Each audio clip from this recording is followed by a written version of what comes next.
हम दोस्तों अभी गुजरात के राजकोट में जो गिर गाय और कांकरेज के ऊपर मेला हुआ था, उसमें गणपत सिंह शेखावत जी की गाय ने पहला स्थान प्राप्त किया था। और आज हमें ये हरियाणा में ही मिल गए, तो इनसे वैसे मिलने का बड़ा मन था, यहीं पर मिल गए तो पूरी बातें करेंगे कि उस गऊ ने कितना दूध दिया था और यहाँ पर कौन कौन सी गाय या बछड़ी लेकर आए हैं। गणपत जी नमस्कार। नमस्कार सर।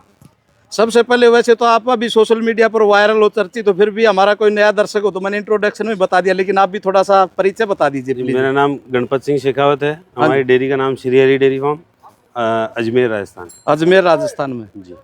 तो गणपत जी, आपकी जो गाय राजकोट में जिसने पहला स्थान प्राप्त किया था शायद, तो जी, उसने जी। कितना दूध दिया उसके बारे में थोड़ा सा बताओ एक बार। सर उसने 24 लीटर दूध दिया वहाँ 24 घंटे में, 24 लीटर 20 ग्राम।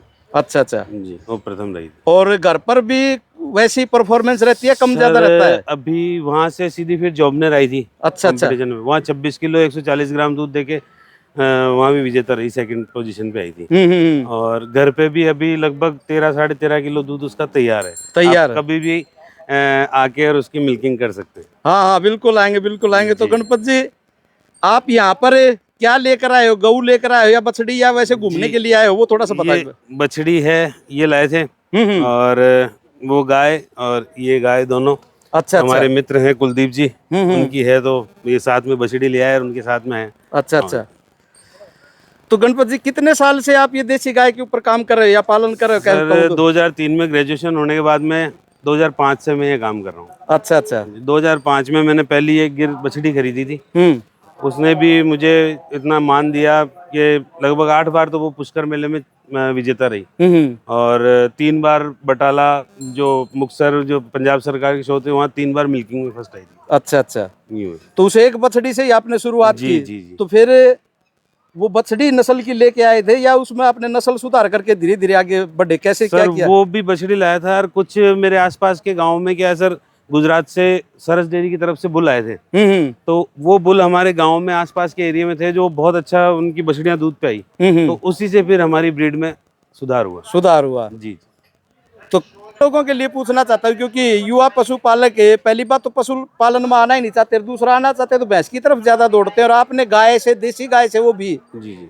तो क्या आपके जीवन में इस गायों की यात्रा में, जर्नी में उतार चढ़ाव रहा उसके काफी रहे सर, काफी रहे, उतार चढ़ाव काफी रहे। जब शुरुआती दौर में थे तब तो 2012 के आसपास तो एक बार हो गया था कि बंद करना पड़ेगा। काफी कुछ उतार चढ़ाव आए, सेटिंग बैठी नहीं। कि फिर धीरे धीरे जब इनका सर्कल समझ में आया, उसके बाद में तो बंद करने की जब नौबत आ रही थी, तो मुख्यतः क्या क्या चीजें, क्या क्या परेशानियां समझ में आ रही थी? परेशानियां ये थी सर, जब हम गायें खरीदी थी तो उनका मैनेजमेंट हमसे नहीं हुआ। गायें हमने सब बढ़िया खरीदी थी, कुछ गायें हमसे खत्म हो गई थी, कुछ लोन ले लेके काम किया था, तो वो सारा डिस्टर्ब हो गया। फिर 2012 के बाद में फिर नई शुरुआत की वापस।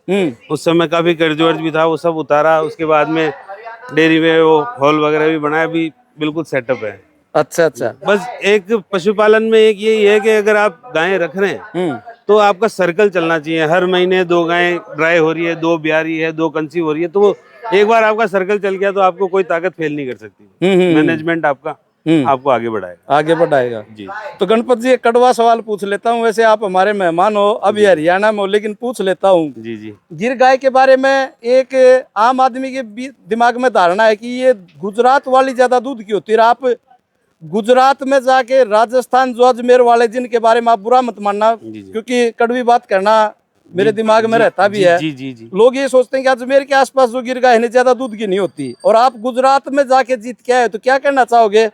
आपके क्षेत्र में सुधार हो रहा है या आप वहां से गाय लेके आ रहे हो, या कैसे, थोड़ा सा बताओ सर, जो गाय वहाँ जीती वो हमारे लोकल बेल्ट में पैदा हुई हुई गाय है, अजमेर की गाय है, और उसका नाम भी अजमेरी है। अच्छा। और गुजरात में नो डाउट बहुत अच्छा काम कर रहे हैं, और उन्हीं की प्रेरणा से हम भी कर रहे हैं। वहां से बुल लाके या सीमन लेके कुछ ना कुछ तो टच में है। देखिए, मैं अकेला बंदा पहाड़ नहीं तोड़ सकता, जीवतराम मांझी हर कोई नहीं बन सकता, लेकिन भाइयों के सपोर्ट से आगे चलते हैं, सब कुछ व्यवस्थित होता है। तो वहाँ के कुछ लोग हैं जिनके संपर्क में आए, अच्छे सीमन चले। सरकारों का भी धन्यवाद है जिन्होंने अच्छे अच्छे सीमन उपलब्ध कराए, प्राइवेट कंपनियां हैं जिन्होंने भी सीमन उपलब्ध कराए, तो ये चेन चली। तो शुरुआत तो उसकी ब्रीडिंग लाइन की शुरुआत तो वहां से है।